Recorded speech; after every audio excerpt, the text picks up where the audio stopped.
시편 129편입니다.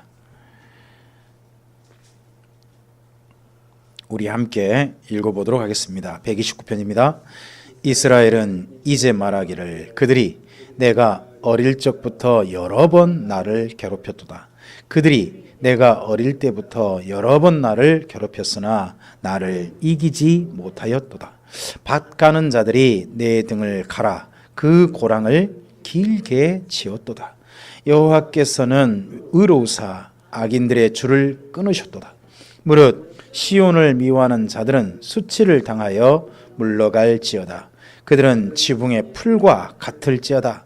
그것은 자라기 전에 마르는 것이라. 이런 것은 베는 자의 손과 묶는 자의 품에 차지 아니하나니 지나가는 자들도 여호와의 복이 너희에게 있을지어다 하거나 우리가 여호와의 이름으로 너희에게 축복한다 하지 아니하느니라. 아멘. 129편 제목을 저는 이렇게 붙여봤습니다. 우리 그 한자로 써서 이런 말 있죠. 신원. 그래서 신원하여 주옵소서. 신원이란 말이 그 말이지 않습니까? 원수 갚아달라.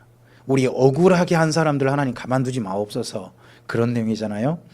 여기 129편이 그러합니다. 지나온 시간 동안 바르게 살고 싶고 의롭게 살려고 하는데 그런 가운데서도요, 그 바르게 사는 것을 방해했던 사람들도 있을 거 아니겠습니까? 그런 사람들에 대해서 하나님 가만두면 안 되지 않습니까? 라고 이야기합니다. 어떻습니까? 하나님 원수 갚아 주시옵소서. 그런 말 우리가 언제까지, 신약 시대에는 예수님 이후에는 우리가 할 수 있습니까? 없습니까? 저는 할 수 있다고 봅니다. 왜냐하면 요한계시록 가보면 5번째 을 뗄 때 순교자들이 나오거든요. 근데 순교자들이 하늘재단에서, 그때 순교자들이 아마도 예수님 재림 직전의 순교자들 같은데 대부분이, 근데 그들이 하늘 보좌 앞에서 뭐라고 하냐 그러면 우리의 억울함을 언제 갚아주실 겁니까? 라고 하고 있거든요. 저는 그래서요, 하나님께서 우리에게 두 가지를 요구한다고 생각합니다. 하나는 우리 스스로 원수 갚지는 말라는 겁니다. 그러니까 나를 원수처럼 대해도, 악으로 대해도 악을 악으로 갚지는 말라. 첫째, 우리 행동에 대한 거죠. 그 다음에 하나님이 한 가지 근데 허용한 게 있는 것 같습니다. 하지만 악으로 악을 갚지 않았는데 억울하게 우리가 억울한 일 당할 수 있잖아요. 착한 일 당하다가 도리어 악한 사람에 의해서 망할 수도 있고, 심지어 죽임 당할 수도 있고, 완전히 풍비박산 돼버릴 수도 있는 거 아니에요. 그렇지 않나요? 제가 요즘 읽어본 이야기 가운데 옛날 그 중세 말에, 그러니까 유럽에서 일어난 일들에 대해서 조금 좀 읽어본 게 있습니다. 중세 말에요, 그 뭐가 종교 재판으로 열리는데 뭐가 있냐 그러면 마녀라는 사람들을 죽였다는 겁니다. 근데요, 마녀를 어떻게 하냐? 마을 사람 가운데 내가 미운 사람 있지 않습니까? 그 사람을 사제한테 마녀로 고발한답니다. 그러면 사제들은 어떻게 할까요? 사실을 알아보는 게 아니라 그 사람을 고문도구에 의해서 마녀라고 자백받으려고 한답니다. 그러면 그 사람은요, 고문당하다가 죽거나 아니면 자기가 마녀라고 하거나 한다는 겁니다. 그러면 마녀라고 하면 어떻게 할까요? 네, 화형시켰습니다.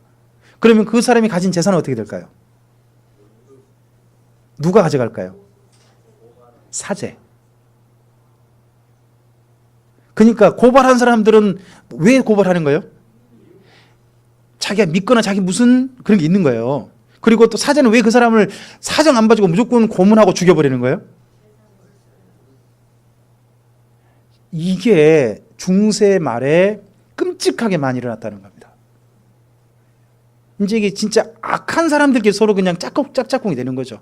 그러면 억울하게 죽은 사람들이 얼마나 많겠어요? 그러지 않겠습니까? 근데요, 그렇게 억울하게 죽은 사람들의 원수는 누가 갚아줘야 됩니까? 그럼 그 사람들 주님 앞에 가서 무슨 이야기 해야 됩니까?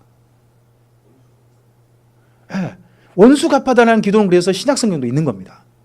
그러나 우리의 삶이 악을 악으로 갚지 않되 정말 억울한 일에 대해서는 하나님께서 반드시 원수 갚아준다고 저는 믿습니다. 그리고 심지어 원수 갚아달라는 기도에 대해서 하나님이 허용하신다고 저는 믿습니다. 우리도 또 좀 생각해 보십시오. 우리가 완전히 옛날에 그 참 억울했던 한 맺힌 기억들은 언제 없어지는 걸까요? 주님이 완전히 갚아주시고 그러셔야 다 끝나는 거 아니겠습니까? 그렇지 않겠습니까?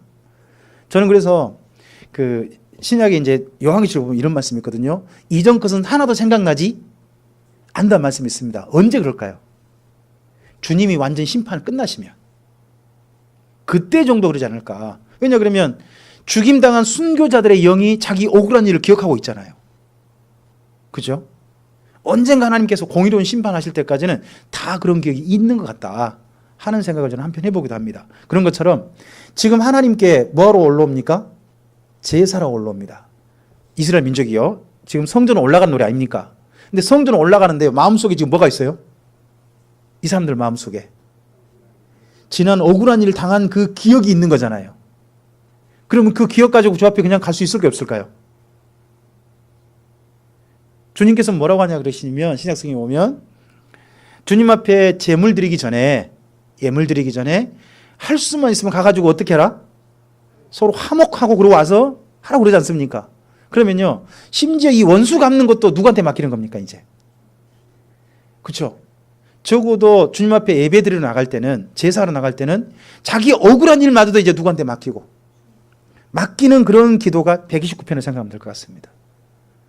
억울한 거 하나님이 언젠가 갚아주시옵소서. 지금 이 억울한 것 때문에 제 제사가 제 예배가 망쳐지지 않도록 도와주시옵소서 하는 그런 마음이 저는 129편이라고 생각합니다. 여러 번 괴롭혔는데요. 이런 편 보이십니까? 3절에 밭가는 자들이 내 등을 갈아 그 고랑을 어떻게 된 겁니까? 등에 고랑이 길게 지어지는 게 뭘로 생기는 거죠? 채찍 맞거나 그러면 옛날엔 쫙 그대로 그냥 이게 그대로 살점이 훑어버리잖아요. 그러면 아마도 굉장한 노역 생활, 그런 생활을 했던 겁니다. 그래서 129편은 우리가 어느 정도로 보통 이해하냐 그러면 바벨론 포로기? 그때지 않냐라고 기억을 합니다. 그때 정도 이런 일 당했을 것이다. 정말 억울한 일 당한 거죠. 그들에 대해서 결코 하나님 가만두지 마옵소서라는 그런 기도가 129편입니다.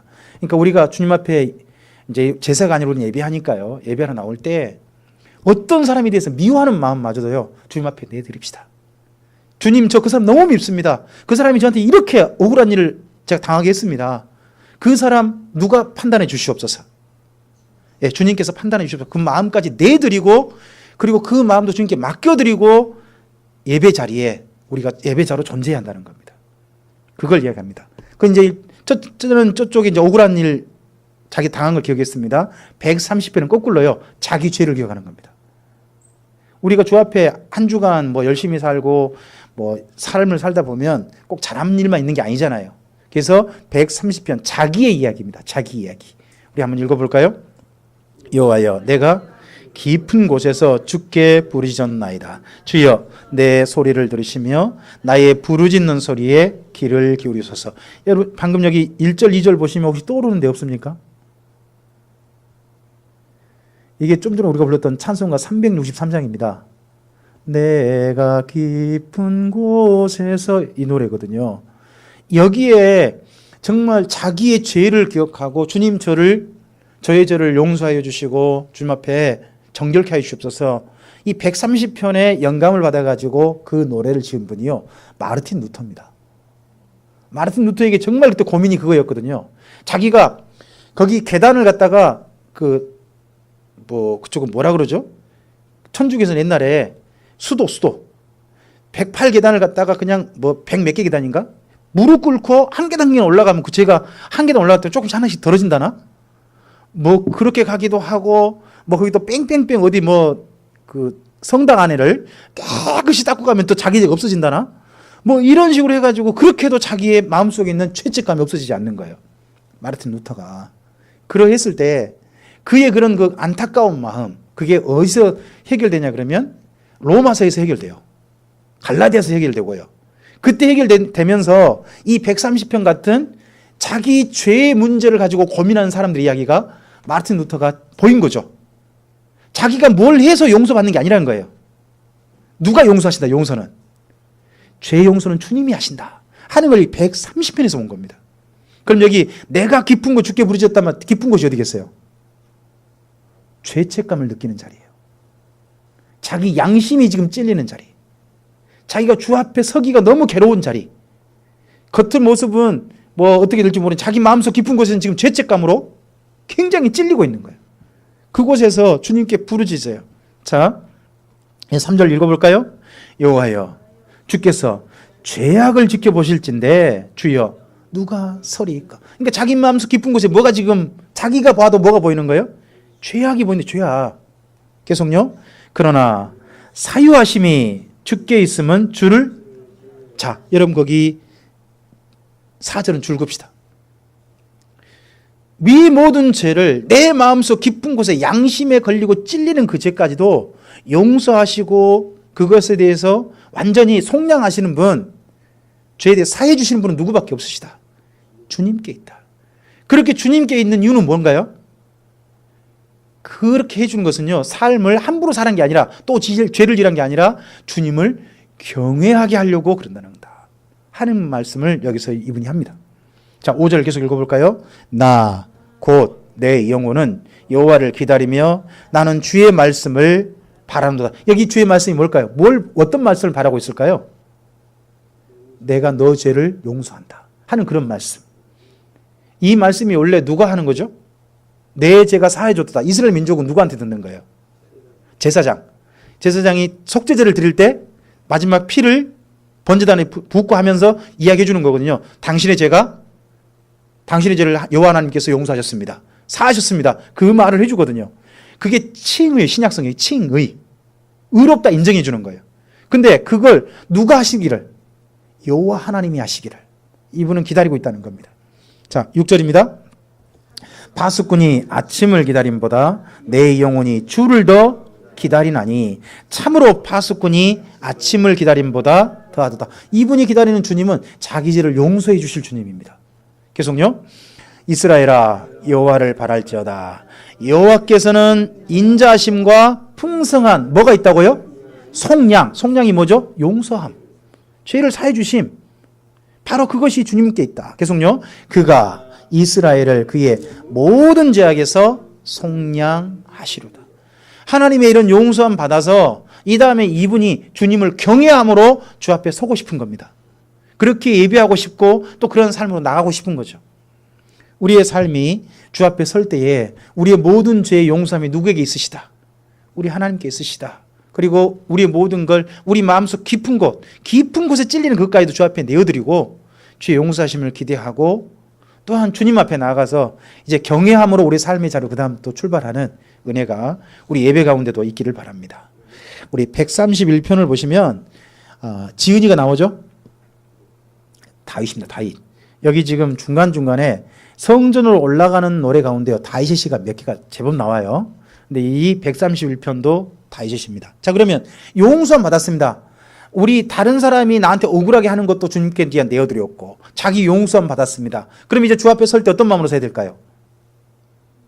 그래서 거기 131편이 그게.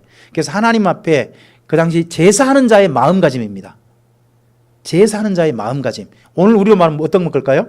예배하는 자의 마음가짐. 예배하는 자의 마음가짐이 어떠해야 될까 하는 것에 대한 이야기가 131편입니다.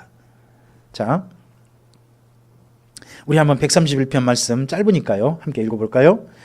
여호와여 내 마음이 교만하지 아니하고 내 눈이 오만하지 아니하오며 내가 큰 일과 감당하지 못할 놀라운 일을 하려고 힘쓰지 아니하나이다. 실로 내가 내 영혼으로 고요하고 평안하게 하기를 젖된 아이가 그의 어머니 품에 있음 같게 하였나니 내 영혼이 젖된 아이와 같도다. 이스라엘아 지금부터 영원까지 여호와를 바랄지어다 합니다.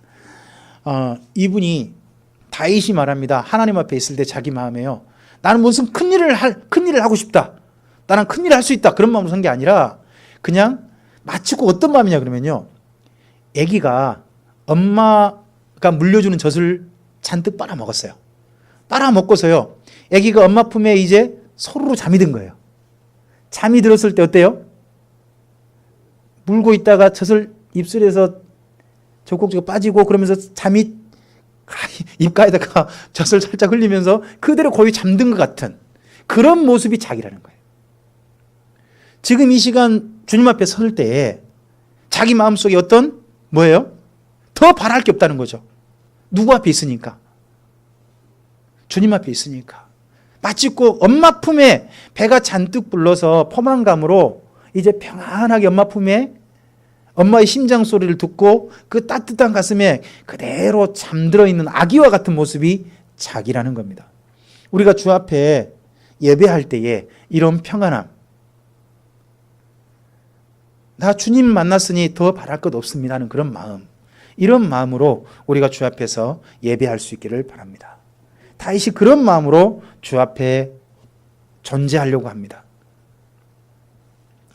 자, 우리 132편을 볼까요? 132편은요. 자, 성전을 이스라엘 민족이 갑니다. 성전에 이스라엘 민족이 갈 때 성전에 이스라엘 민족은 성전도 기억하지만 성전에 있는 한 가지를 기억합니다. 성전 전체지만 성전에 누가 계신다고 믿습니까? 하나님이 계신다고 믿습니다. 이스라엘 민족은. 왜 하나님이 계신다고 믿죠? 그렇죠. 언약궤가 있거든요. 그 언약궤 뚜껑을 뭐라고 해요? 하나님이 앉아 계신 곳, 그렇게 여겨요. 그래서 그 언약궤를 기억하는 거예요. 사실 언약궤가 아니라 언약궤 속에 뭐를? 그 십계명의 돌판. 그걸 기억하고 가는 거예요. 그게 바로 그 기억을 떠올리는 게 132편입니다. 그러니까 이스라엘 민족은 성전에 지금 들어가면서 어디? 자기는 못 들어가요. 누구만 들어갈 수 있죠? 대제사장 1년에 한 차례만 들어갈 수 있는 거기를 기억하면서 자기는 지금 성전에 나가는 거예요. 그러면 여러분 지금 그럼 생각해 보죠. 지금 우리는 어떻게 하는 거예요? 지금 우리는 하나님 어디 계신다고 믿어요? 예배당이요? 예배할 때 우리가 그럼 어디를 가는 거예요? 우리 마음속으로? 아닙니다. 우리가 예배할 때 어디를 가냐 그러면 하늘에 앉아 계신 하나님 앞에 나가는 겁니다. 이스라엘 민족은 성전에 앉아 계신 하나님께 나아갔습니다. 그러나 이제 예수님 안에서 우리는 예배 때마다 어디를 바라보냐 그러면 하늘 보좌에 앉아 계신 주님을 기억하는 겁니다. 우리가 기억해야 됩니다. 이스라엘 민족이 제사하러 올 때에 지성소 안에 그 앉아 계신다는 하나님을 기억하는 것처럼 우리가 예배 때마다 지금 우리 몸은 여기 있지만 어디를? 예수님으로 통해서 나아가서 뵐 수 있는 하늘 보좌에 앉아 계신 하나님, 그분을 기억해야 한다는 겁니다. 자, 우리 132편 함께 읽어볼까요? 여호와여 다윗을 위하여 그의 모든 겸손을 기억하소서. 그가 여호와께 맹세하며 야곱의 전능자에게 서원하기를 내가 내 장막집에 들어가지 아니하며 내 침상에 오르지 아니하고 내 눈으로 잠들게 하지 아니하며 내 눈꺼풀로 졸게 하지 아니하기를 여호와의 초소 온 야곱의 전능자의 성막을 발견하기까지 하리라 하였나이다. 우리가 그것이 에브라다에 있다 함을 들었더니 나무밭에서 찾았다. 잠깐 여기 멈춰보죠. 다윗 왕이 처음 왕이 됐을 때 어떤 일이 있는 것 같습니까? 방금 여기 우리 6절까지 읽었잖아요. 지금 이스라엘에 어떤 일이 있는 것 같냐 그러면요. 성막이 어디 있는지 모르는 거예요. 보니까 성막이 어디 있는지도 모르고 이제 그러니까 당연히 뭣도 몰라요? 법궤도 몰라요. 왜 이렇게 됐을까요? 이게 마지막에 길보아산 전투에서 사울왕이 죽습니다. 사울왕이 죽으면서 나라가 완전히 헝클어져 버리는 거예요. 그러면 다윗은 7년간 유다 족속의 왕이 됩니다. 그리고 나머지 지파는 11개 지파가 사울왕의 남은 후손과 함께 합니다. 함께 하다가 그러고 난 다음에 7년 정도 지나고 난 다음에 다시 나라가 이제 완전히 하나 된 겁니다. 하나 된 사이에 법궤하고 성막은 어디 있었어요? 유다에 있지 않았어요. 유다에 있지 않고 나머지 사울왕의 후손 그 속에 있었단 말이에요.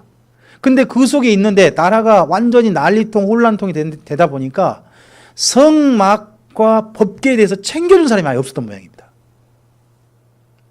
그 전에 다른 곳에 있었을 가능성이 있는데 아예 없었던 모양이에요. 근데 지금 여기 말씀 보니까 지금 성막이 어디에 있다고 해요? 6절에?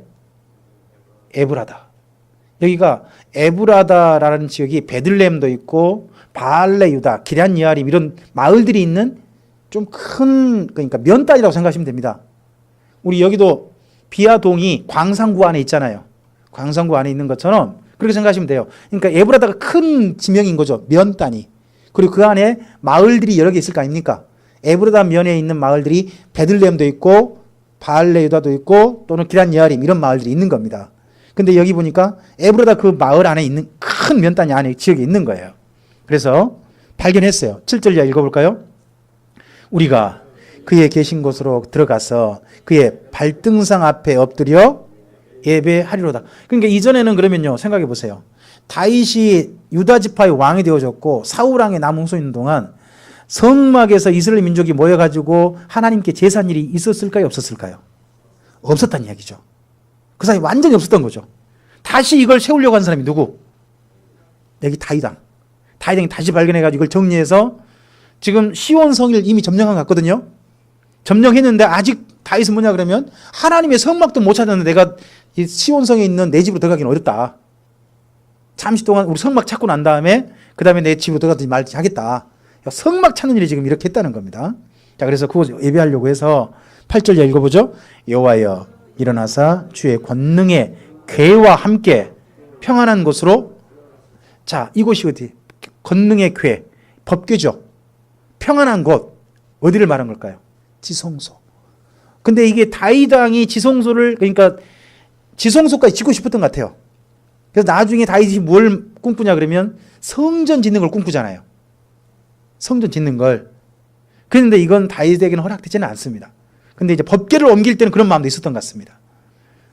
근데 좀 더 생각해 볼 건요. 법궤는 예루살렘으로 왔는데 성막은 예루살렘으로 안 와요. 왜 그랬을까요?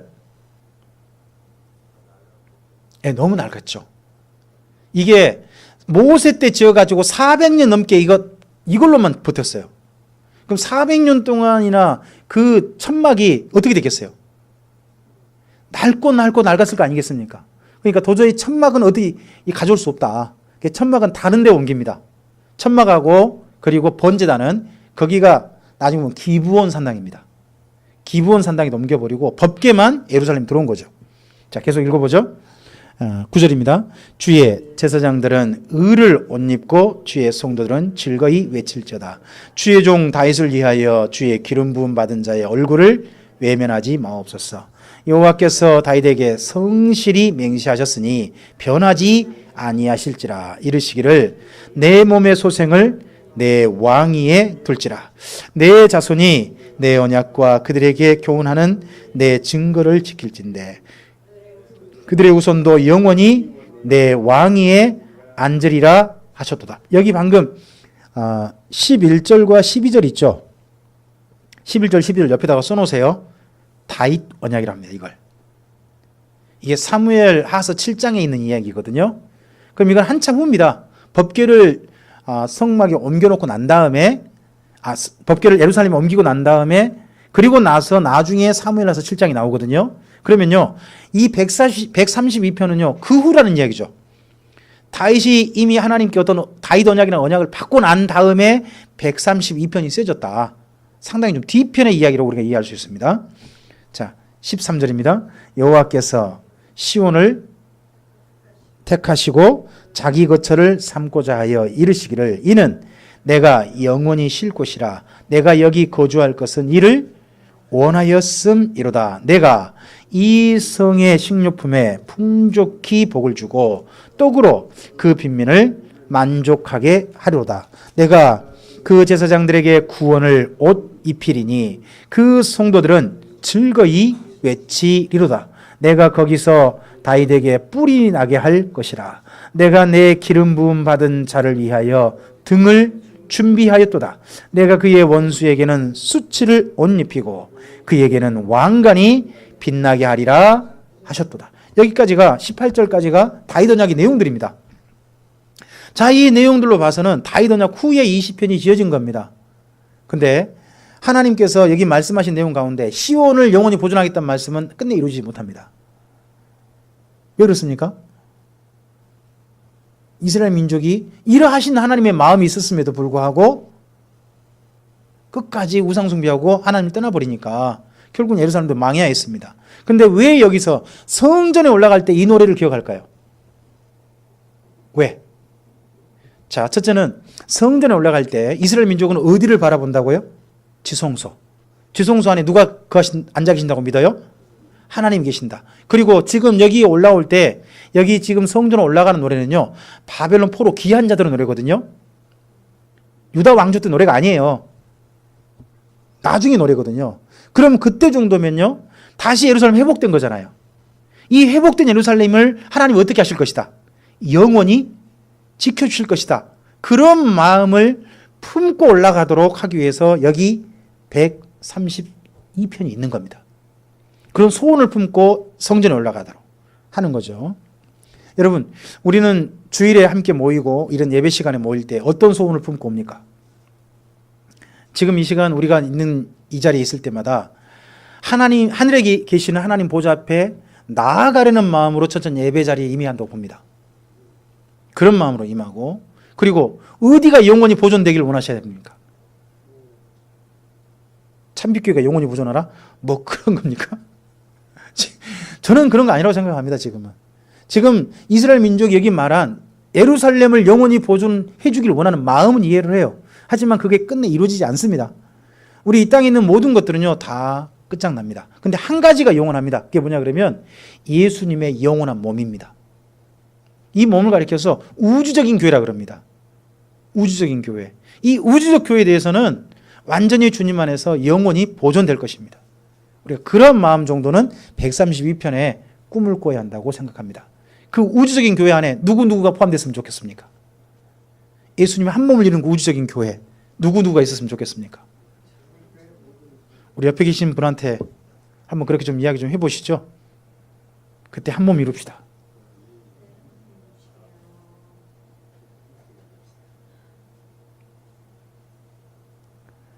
그때 함께 이루고 싶은 사람들, 그런 사람들 한 번쯤 좀 생각났으면 좋겠죠. 자, 그러면서 드디어 어디 왔습니까? 성전 자리에 왔습니다. 133편은요, 드디어 성전에 온 겁니다. 왔는데 이 사람들 뭐하러 왔습니까? 하나님께 제사하려고 와서요, 주님 안에서 함께 연합한 겁니다. 이제 옛날에 연합이란 말이 드디어 등장을 해요. 133편도 다윗의 시인데요, 우리 함께 읽어볼까요? 보라, 형제가 연합하여 동거함이 어찌 그리 선하고 아름다운고, 머리에 있는 보배로운 기름이 수염 곧 아론의 수염에 흘러서 그의 옷깃까지 내림 같고, 헐몬의 이슬이 시온 산들의 내림 같도다. 거기서 여호와께서 복을 명령하셨나니 곧 영생이로다. 여기 133편과 134편 두 개를 함께 볼 텐데요, 1절이 너무 비슷해요. 형식이 양쪽다 보시면 보라 하고 감탄사입니다. 134편도 그러한 식으로 글이 구성되어 있습니다. 근데 무엇을 보라고 하는 겁니까? 133편은 뭘 보라? 뭘 보라? 지금 함께하고 있는 성도들을 보서 보는 겁니다. 함께. 그 연합한 이 모습이, 우리가 지금 주님 안에 함께 연합한 모습이 서로 보면서 뭐라고 생각해야 돼요? 너무 선하고 아름답다. 우리 서로를 바라보면서 뭐 정말 그런 마음으로 함께해야 되는 거죠. 복음성가 중에 그런 노래 있잖아요. 형제의 모습 속에 보이는 하나님 형상 아름다워라 하고 서로도 봐주고 막 그런 거 있잖아요. 그렇게 해주는 거. 그런 내용이 133편입니다. 우리 서로를 보고 저렇게 아름다운 모습을 갖춰서 서로 주님 안에서 이런 사람들이 함께 연합해야 한다는 거예요. 연합. 자, 이 연합한 모습이, 형제들이 연합한 모습이요, 무엇과 비교됩니까? 2절. 첫째 2절에 어떤 모습과 비교됩니까? 아론이 맨 처음 제사장 위임식 받을 때, 아론이 첫 번째 대제사장 위임식 받을 때 마지막으로 위임식의 맨 끝이 뭐냐? 기름을 부어주는 거거든요. 머리에 기름을 붓습니다. 그러면 부은 기름이 올리브유가 어떻게 돼요? 쭉 흘러내리는 거죠. 근데 그 흘러내릴 때 이스라엘 민족이 뭐 했을까요? 와! 한 거죠. 드디어 우리도 이스라엘 민족 전체가 누구 앞에 나가게 됐다. 하나님 누구를 통해서? 아론 대제사장을 통해서 드디어 나가게 됐다 하는 그런 정말 감격적인 모습이 있었거든요. 그 감격적일 때 이렇게 하는 겁니다. 모르겠습니다. 우리 교회 성도님들 앞으로 이제 여러 임직식이 있을 거라고 생각합니다. 어쩔까요? 혹시나 이제 우리 교회에 전 이제 그런 일이 앞으로 있었으면 좋겠는데, 우리 이충렬 집사님께서 이제 장로 임직을 한다 그럽시다. 장로 임직을 해가지고 그날 뭐 장로 가운을 입는다 그러죠. 장로 가운을 준비하면요, 딱 안수하고 난 다음에 그 다음에 입혀줍니다. 입혀주고 악수대를 하거든요. 장로 가운을 입을 때 누가 보고 제일 기분 좋을까요? 보기 아름답다, 정말 멋있다 할 분이 누굴까요? 에이, 하나님 말고요. 사람 중에 그거 있잖아요. 바로 그 모습이란 말이죠. 133편이. 그러니까 2절의 첫 모습은 그렇게 드디어 자기들의 하나님 앞에 나갈 수 있는 제사장이 세웠던 모습을 보고 모든 사람이 그렇게 보고 너무 좋아하는 거죠. 그리고 또 하나, 이쪽 이스라엘 땅은요, 3개월은 비가 오고 9개월은 비가 안 와요. 비가 안 옵니다. 비가 아예 없어요. 가보면 하늘에 구름 한 점 없어요. 구름 한 점 없는 그 예루살렘에요, 그때 정도에 구름 한 점 없는 그때에 물을 공급받는 유일한 방법이 있습니다. 그게 뭐냐 그러면 이슬이에요. 이슬. 그러니까 이슬 보는 게 그들은 뭐예요? 새벽에 이슬 맺힌 게 너무 반가운 거예요. 그 땅에서는. 그 이슬이 모여져 가지고요, 모여져서 이슬을 저장하는 곳이 있어요. 그 물저장소라 그래요. 물저장소. 그런 장소까지 만들었어요. 제가 페트라를, 에돔이라는 나라의 페트라 그쪽 들어가는 입구를 한 1km 정도 걸어 들어가는 길이 있거든요. 시크라고 하는 길입니다. 근데 그 길을 보면 절벽이 한 150m 정도 돼요. 길이 아주 좁아요. 지금 여기 가운데 여기 이 정도 있죠. 이 정도 넓이밖에 안 돼요. 딱 마차 한 대가 딱 가고 왔다 갔다 할 정도 넓으면, 근데 별로 길 안 넓어요. 근데 그 길에요, 가쪽에 보면 전부 다 저쪽 입구 쪽에서부터 그러니까 아래 성을 지은 그곳까지 갈 때 경사가 위에서부터 아래로 살짝 돼 있어요. 시크한 길이.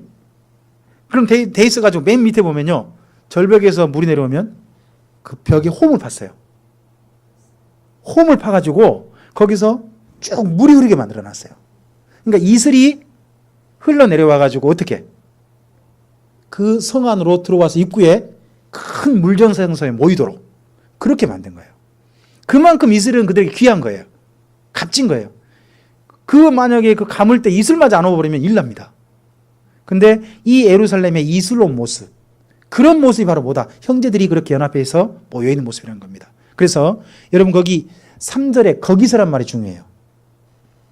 3절 보시면 거기서 여호와께서 뭘 명하셨다고요? 복을 명하시는 그 복이 뭐예요? 영생의 복이죠. 영생의 복. 그럼 영생의 복을 명하신 곳이 어디예요? 이걸 갖다가 3절만 딱 떼가지고 어떤 사람들은 시온산에 뭐가? 헐문에 이슬이 내리니까 거기서, 그러니까 어디? 시온산에 복을 명했다, 이렇게 말을 하는 거예요. 아니에요. 헐몬의 이슬이 시온산에 내림 같은 게 뭐예요? 형제들이 연합하여 동거함이거든요. 그죠? 그럼 거기서가 뭐겠어요? 형제가 연합하여 동거하고 있는 그 모습, 거기에요, 거기. 그러니까 우리가 주일날 또는 이 수요일날 함께 모여가지고요, 이렇게 함께 예배하고 있는 이 모습, 이러한 곳에, 거기에 하나님께서 뭘 명하셨다고요? 복을 명하셨는데 그 복의 이름이 뭐예요? 영생이라는 거예요. 그럼 하나님께서 정말 기쁘게 받으시는 진정한 예배를 드리는 예배 공동체에게 하나님이 뭘 주신다는 거예요? 영생을 주신다는 거예요. 그래서요, 이렇게 말할 수 있습니다. 구원받은 자가 그 다음 하나님 앞에 나아갈 때 드리는 믿음의 행위가 뭐예요? 예배죠, 예배. 그렇게 예배하는 자들에게 하나님은 그 화답으로 뭘 주신다는 거예요? 영생. 바로 이런 내용으로 나중에 연결되기도 합니다. 자, 우리 오늘 134편 보겠습니다. 133편은 모여진 사람을 본다면 134편은 그 모여진 사람들이 하나님을 보는 겁니다. 하나님. 자, 읽어보죠. 보라. 밤에 여호와의 성전에 서 있는 여호와의 모든 종들아 여호와를 송축하라. 송소를 향하여 너희 손을 들고 여호와를 송축하라. 천지를 지으신 여호와께서 시온에서 내게 복을 주실지어다. 함께 연합한 사람도 봤어요. 이제 그 연합한 사람들이 다 함께 온 시선을 한 군데 집중해서 누구를 바라보는 거예요? 하나님. 하나님을 바라보는 겁니다. 그 하나님께서 복을 주실 거라는 거죠. 근데 시간이 보이세요 혹시나? 1절에 시간 언제요? 밤이요. 그러니까 새벽에 일찍 여리고에서 출발해가지고요. 출발해서 어떤 재물들도 끌고 올라오고 가족과 전체 올라와서 드디어 성전에 선 겁니다. 성전 마당에 선 시간이 언제? 그날 밤인 거예요. 하루 종일 올라온 거죠. 드디어 밤에 그날 다 함께 서가지고 주님 앞에 감격으로 드디어 이 자리에 왔다고 함께 찬양하는 겁니다. 그 찬양의 노래가 134편입니다. 아직 제사가 안 드려졌습니다. 오늘 예루살렘 올라오는 그 길 여정이 끝나는 시간이 134편입니다. 하지만 우리 같으면 이렇게 될 것 같습니다. 134편이 이제 드디어 하나님 앞에 뭐 할 수 있는 시간, 예배 드리는 시간, 첫 임내송 같은 그런 곡이 134편이 됩니다. 우리 다시 한번 여기 성전으로 올라간 노래를 다시 한번 쭉 한번 읽어보셨으면 좋겠습니다. 여기까지 성전에 올라오기까지 이스라엘 민족의 그 수많은 시간들 한번 생각 한번 해보십시오. 전 세계에 흩어져 있다가 자기 평생에 성전에 가려고 열심히 돈 벌고 억울한 일 당하면 돈 벌고 해가지고 자기 생업 다 팽개치고 갔다가 오면 한 1년 그렇게 한 몇 개월 걸려버리거든요. 근데 그렇게 걸리면 자기 생업이 그다음 유지될지 안 될지도 모릅니다. 그런데도 뭐 하고 싶어서 하나님께 제사하고 싶어서 세계 각지에서 모여들어가지고 드디어 예루살렘 성전에 도착하는 그 사람들의 그 마음, 그들이 어떤 마음가짐으로 올라오도록 여기 노래한 자들이 돕고 있는지 이런 걸 보시면서 우리가 그러면 하나님 앞에 예배 드릴 때마다 어떤 마음가짐으로 주 앞에 서야 될까? 또 우리가 또 다른 사랑하는 성도님들이 주님 앞에 예배할 수 있도록 예배자로 설 수 있도록 어떻게 우리가 도와야 될까 하는 것들이 이 성전으로 올라가는 노래 속에 보여졌으면 좋겠습니다. 그렇게 해서 우리 사랑하는 참빛교회 모든 성주 앞에 예배할 때마다 서로의 손을 따뜻하게 잡아주시고 또 서로 주님 안에서 정말 아름답게 함께 연합되어지고 하늘 보좌 앞에 함께 나아가는 그런 은혜가 우리 참빛교회 가운데 우리 참빛교회 드려지는 예배 가운데 가득하기를 주님의 이름으로 축복합니다. 기도하시겠습니다. 주님 감사합니다. 성전으로 올라가는 노래를 여기까지 살폈습니다. 이스라엘 민족이 성전에 와서 제사하고 싶어서 평생에 열심히 소원을 품고 와서 드디어 그 소원을 이루는 날 감격으로 성전에 서기까지 그들을 도왔던 노래하는 자들의 정성된 선곡과 또한 그들의 마음을 위로하고 하나님을 바라보게 했던 그 많은 노래들을 우리가 살펴보았습니다. 이러한 노래들을 통해서 우리가 하나님 앞에 예배하기 위하여서 어떤 마음가짐으로 서야 될지가 보여지게 해주시고 또 우리 사랑하는 성도들이 주님 앞에 예배자로 설 수 있도록 우리가 어떻게 도와야 할지가 보여지게 해주셔서 우리 참빛교회 모든 성도들이 주님 앞에 함께 모여 예배할 때마다 서로를 돕는 사람들이 되어지고 주님 안에 아름다운 연합하여 예배하는 예배 공동체가 되어져서 주께서 우리 참빛교회 예배 가운데 복을 명하시고 영생을 명하시는 그 은혜를 누릴 수 있도록 도와주시기를 원합니다. 그러한 주님 앞에 아름다운 예배로 정성껏 드리는 참빛교회 오늘 이후에 모든 예배이게 하옵소서. 주님께 의탁드리오며 예수님 이름으로 기도합니다. 아멘.